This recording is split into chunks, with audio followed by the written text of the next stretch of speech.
Shares of JetBlue sharply underperforming the market right now, down more than 8%. Joining us on the newsline is Helane Becker, Cowen senior research analyst. Wall Street does not seem to like this move by JetBlue. Helane, do you? We sort of think that the merger creates a large airline, but the business models are pretty different. One is a low-cost airline with a high-touch product, and the other is a low-cost airline with a low-touch product. So I'm not sure how that's going to work together, and I think that's one of the criticisms.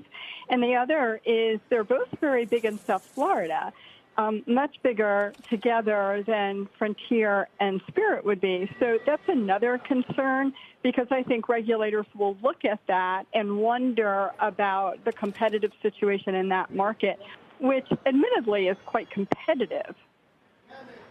Already there have been Democrats that have raised some red flags on the Spirit-Frontier deal. So are you suggesting that a JetBlue-Spirit deal would be even tougher pill to swallow for the regulators? I suspect it would, yes. Both companies, if you go back to the February date when that first merger was announced, there were issues with regulators, to your point, and then you go to today and there are issues as well. So not 100% certain that either deal will go through. We think certainly Frontier Spirit makes a lot of sense. JetBlue and Spirit, I'm not 100% convinced. What does it say something about the threat to JetBlue if Spirit and Frontier do move forward here? I think it talks to the industry in general to that point.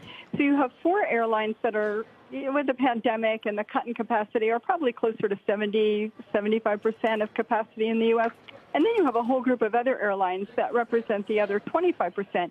And if you take out the regional airlines that feed the larger airlines, Delta Connection, United Express, and so on, it probably leaves 20% for about, 6 or 7 airlines to kind of, I don't know what's the right word, eat between them, divide between them. And I don't know how they can all compete, especially with jet fuel where it is. New York Harbor was $7 this morning. Elsewhere in the country, it's over $3.50, almost $4 a gallon. It's really a tough competitive situation out there from a cost perspective. And we've talked before, Sarah, you and I, about labor costs going up. And so you're seeing labor costs rising, fuel costs are rising, and fares are not keeping pace with that right now. And I don't know how you get on the other side of the margin in an effort to keep the trend going.